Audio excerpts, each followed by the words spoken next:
আসসালামু আলাইকুম। যত রকম খিচুড়ি রান্না আছে তার মাঝে সবচাইতে সহজ হচ্ছে আজকের এই ভুনা খিচুড়ি রান্না। এই খিচুড়িটি রান্না করার জন্য দুইটা পাত্রেরও দরকার হবে না, এক পাত্রে এই রান্নাটা করা যাবে। আর আপনার হাতের কাছে থাকা সব মশলা দিয়ে এই রান্নাটা করা যাবে। আজকের এই সহজ রান্নার জন্য নিয়েছি 1 কেজির একটু কম পরিমাণ মাংস। মাংসটাকে রেগুলার কাটের একটু ছোট সাইজ করে কেটে নেওয়া আছে। এই মাংসটাকে এখন ম্যারিনেট করে নিতে হবে। এখানে আমি দিয়ে দিচ্ছি 2 কাপ পরিমাণ পেঁয়াজ কুচি, স্বাদ মতো লবণ, হলুদ গুঁড়ো, মরিচের গুঁড়ো, জিরার গুঁড়ো, আদা বাটা ও রসুন বাটা, এলাচ, কয়েক টুকরো দারুচিনি ও 1 টেবিল চামচ পরিমাণ টক দই ও দিয়ে দিলাম রেগুলার রান্নার তেল।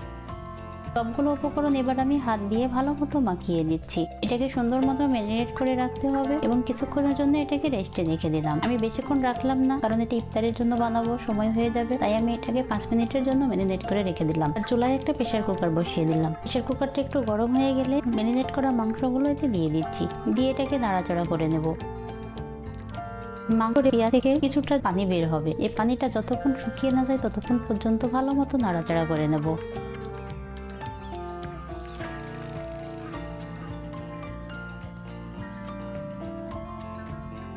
সুন্দর মতো কষানো হয়ে গেলে এতে দিয়ে দিচ্ছি পরিমাণ মতো পানি দিয়ে প্রেসার কুকারের ঢাকনাটা বন্ধ করে দিলাম। এবার অপেক্ষা করব 4টা সিটি ওঠা পর্যন্ত। এদিকে আমি বোনা খিচুড়িটা রান্নার জন্য চালটা রেডি করে নেব। আমি নিয়ে নিচ্ছি 2.5 কাপ পরিমাণ সুগন্ধি পোলাইয়ের চাল, নিয়ে নিচ্ছি 1/2 কাপ পরিমাণ মসুর এবং মুগ ডাল মেশানো।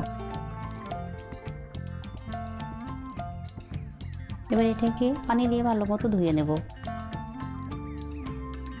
চাল ডালগুলো ধোয়া হয়ে গেলে এটাকে পানি ঝরিয়ে রেখে দেব আর অপেক্ষা করব প্রেসার কুকারের সিটি ওঠা পর্যন্ত। সিটি উঠলে সাথে সাথে এটাকে বন্ধ করে দেব না, কিছুক্ষণ অপেক্ষা করব ঢাকনাটা আপনি খুলে যাওয়া পর্যন্ত। প্রেসার কুকারের ঢাকনাটা খুলে এটাকে আমি আবারও নাড়াচাড়া করে নেব। এবার এতে দিয়ে দিই 3টা গোটা রসুন, কয়েক টুকরা কাঁচামরিচ মাঝখান করে ফালি করা এবং কিউব করে কাটা একটা আলু।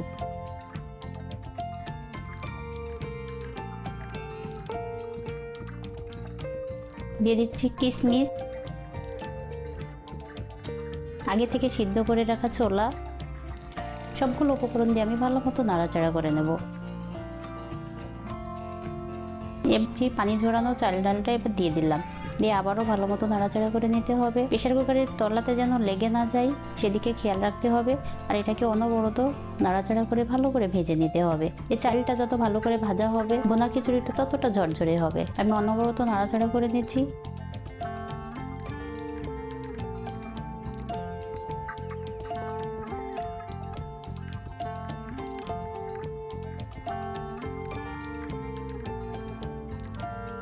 এবার দিয়ে দিলাম 1 চামচ পরিমাণ ঘিটা দিলে সুন্দর একটা ফ্লেভার আসে। আবারও এটাকে ভালো মতো নাড়াচাড়া করে নেব। চালটা যখন ভাজা হয়ে যাবে এতে দিয়ে দিলাম 6 কাপ পরিমাণ পানি, কারণ আমি 2.5 কাপ পরিমাণ নিয়েছিলাম চাল ও 1/2 কাপের একটু বেশি পরিমাণ নিয়েছিলাম ডাল। সব মিলাই 3 কাপ একটু বেশি হয়েছিল। যেহেতু আমি প্রেসার কুকারে রান্না করব তাই আমি এটাতে ডাবল পরিমাণ পানি দিয়ে দিলাম।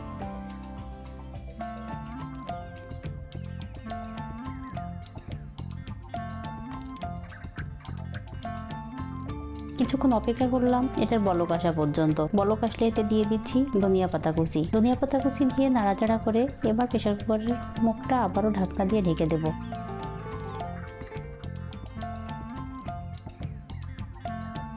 অপেক্ষা করছি 2টা সিটি ওঠা পর্যন্ত। 2টা সিটি দিলেই আমার ভুনা খিচুড়িটা পারফেক্টভাবে রেডি হয়ে যাবে। এখন আমার খিচুড়ি রান্না শেষ। খুব অল্প সময়ে এই খিচুড়িটা রান্না করা যায়। আশা করছি প্রতিদিনের মতো আজকের রেসিপিটাও ভালো লেগেছে। সবাইকে ধন্যবাদ জানাচ্ছি আজকের রেসিপি দেখার জন্য। আর আজকে এখানেই বিদায় নিচ্ছি।